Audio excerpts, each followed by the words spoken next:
অবিশ্বাস্য মনে হলেও ৫০০ বছরের বেশি প্রাচীন এই মসজিদটি তৈরি করা হয়েছিল ঝিনুকের সাথে মাছের আঁশ, কাঁটা ও চুন সুরকি দিয়ে। এমনটাই দাবি স্থানীয়দের।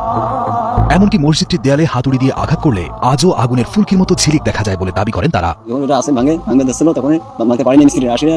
এখন এই মসজিদে বানাইছে চুন সুরকি ঝিনুক মাছের আঁশ কাঁটা দিয়া এগুলি বানাইছে। তারা এমন যে কাজ করছে এখন একই হয়ে আছে। আইসে আছে, মাছের কাঁটা আছে, ফের ঝিনুক আছে। এটা খুব প্রবীণ মসজিদ। ৩ গম্বুজ বিশিষ্ট বিশেষ এই মসজিদটিতে মুসল্লিরা শুধুমাত্র এক কাতারে নামাজ পড়তে পারেন বলে স্থানীয়দের মাঝে মসজিদটি এক কাতার মসজিদ বলে পরিচিত। নির্দিষ্ট কোনো তথ্য না পাওয়া গেলেও স্থাপত্য রীতি, নির্মাণ উপাদান ও লোকমুখে প্রচলিত বিভিন্ন গল্প থেকে ধারণা করা হয় এটি মুঘল আমলের একটি নিদর্শন। মসজিদটিতে এখনো নিয়মিত জামাতে নামাজ আদায় করা হয়, তবে মসজিদটির ভেতরে ঠাঁই হয় সর্বোচ্চ 18 জন মুসল্লির। 15-16টা লোক হয়, এর বেশি হয় না। এক কাতার মসজিদ। মসজিদটি হলো মোগল আমলে। আমার বাপ দাদা 14 গোষ্ঠীও কেউ বলতে পারে না। এক কাতার মসজিদ এই এলাকার মধ্যে এইটাই শ্রেষ্ঠ মসজিদ। উত্তরাঞ্চলের জেলা লালমনিরহাটের কালীগঞ্জ উপজেলার এই মসজিদের বাম পাশে রয়েছে একটি প্রাচীন কবর। ধারণা করা হয় এটি মসজিদের প্রতিষ্ঠাতার সমাধি।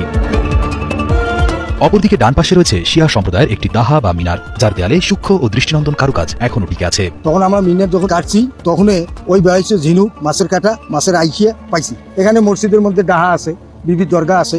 ডান পাশে একটি দাহা আছে, এটা আগে ওই শিয়া সম্প্রদায় পালন করতে, এখন আমরা পালন করি না। বাম পাশে একটি মাজার আছে, যিনি এই মসজিদ প্রতিষ্ঠাতা ওনারই নাকি মাজার। আমরা যেটা শুনছি আমাদের মসজিদটি খুবই শক্ত বা শক্তিশালী, কারণ এখানে আঘাত করলে আগুনের ফুলকি আসে। তারপর আবার এই মাছের আইস বা মাছের কাঁটা, ঝিনুক ইত্যাদি পাওয়া গেছে আর কি। স্থানীয়রা জানান এখন পর্যন্ত প্রত্নতত্ত্ব অধিদপ্তরের পক্ষ থেকে মসজিদটি পরিদর্শন বা সংরক্ষণের উদ্যোগ নেওয়া হয়নি, যা নিয়ে এলাকাবাসীর মধ্যে ক্ষোভ ও হতাশা রয়েছে। স্থানীয়দের প্রত্যাশা অচিরেই সরকারি সহযোগিতায় সংস্কার করা হবে এই প্রাচীন নিদর্শন। দূর দূরান্ত থেকে লোক, একেবারে রাজশাহী, চট্টগ্রাম, ঢাকা, পাবনা, এখান থেকে লোক আছে। সরকারের কাছে দাবি এই মসজিদটা যিনি সংস্কার করে যায়। এটা সংস্কারের দায়িত্ব